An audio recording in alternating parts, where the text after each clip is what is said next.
C'est le 13e congrès du syndicat autonome des enseignants du supérieur. Donc, c'est un des syndicats qui a une expérience dans l'organisation de ces congrès. Parce que je pense que le syndicat a 34 ans. Et en 34 ans, organisé 13 fois un congrès, je pense que c'est un record. Maintenant, nous sommes venus parce que le SAES est un partenaire crédible, sérieux, professionnel du système d'enseignement supérieur du Sénégal. Le gouvernement a établi à plusieurs fois des contacts avec le syndicat qui contribue depuis fort longtemps à l'amélioration de la qualité de notre système. Donc c'est tout à fait normal que le gouvernement y soit représenté. Cette fois-ci, comme vous avez vu, nous avons 2 ministres du gouvernement qui sont venus. Ce n'est pas seulement une représentation du gouvernement, mais c'est aussi une reconnaissance de la pertinence de l'action du SAES, à part quelques périodes de crise. Voilà un peu pourquoi nous sommes là. Maintenant, à chaque congrès, le SAES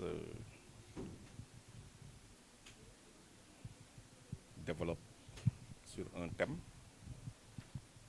Cette année, le thème choisi, c'est l'organisation et le financement de la recherche dans notre pays.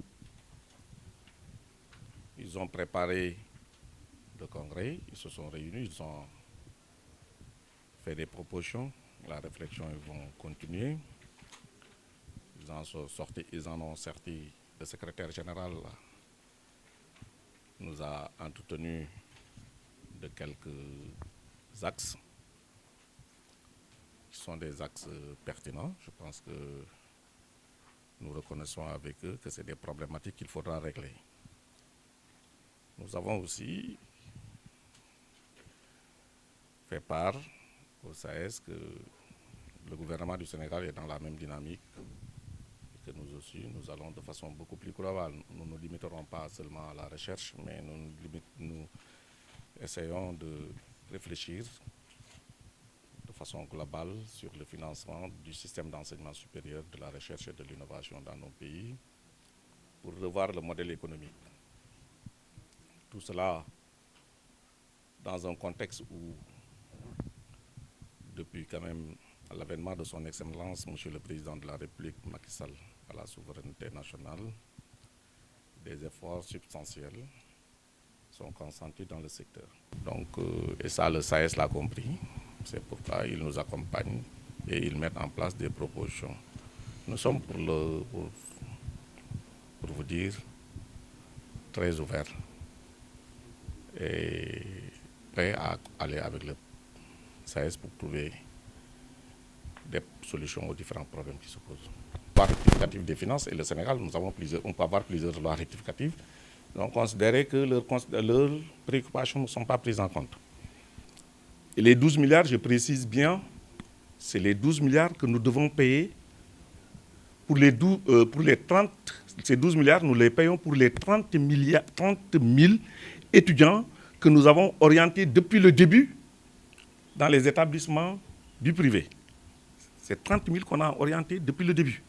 C'est ces 3 dernières années. C'est 30 000 étudiants qu'on a orientés.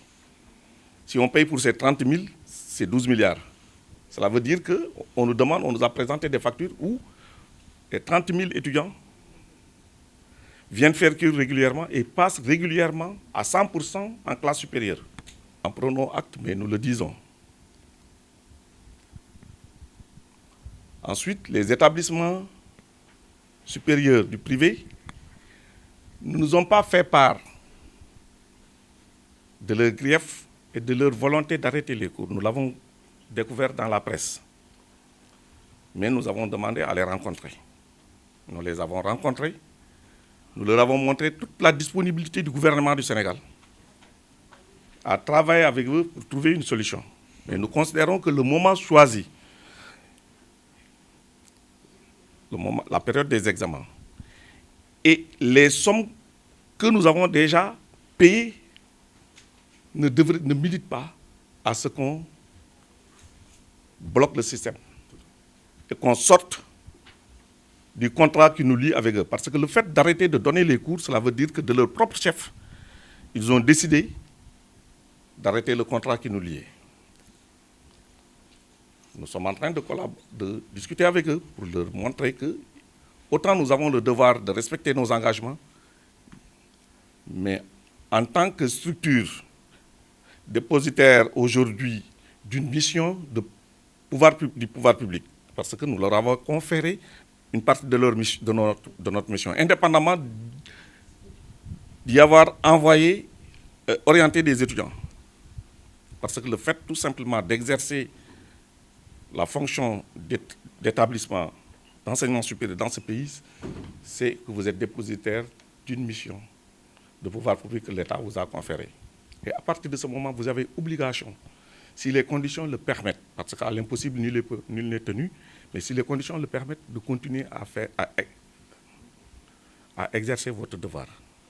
Nous considérons, après avoir payé 8 milliards dans une année à ces établissements, les conditions sont réunies pour qu'ils continuent à exercer le service public. Donc nous leur demandons de revoir leur position,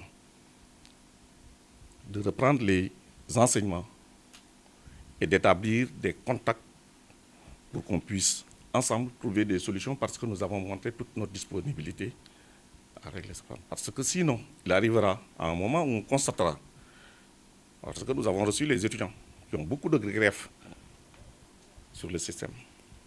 Eux, ils ont des griefs, nous avons des griefs, et les populations du Sénégal ont des griefs sur ce système. Donc, il est nécessaire qu'on se concerte et que tout un chacun puisse faire les efforts qu'il faut pour aller vers une solution.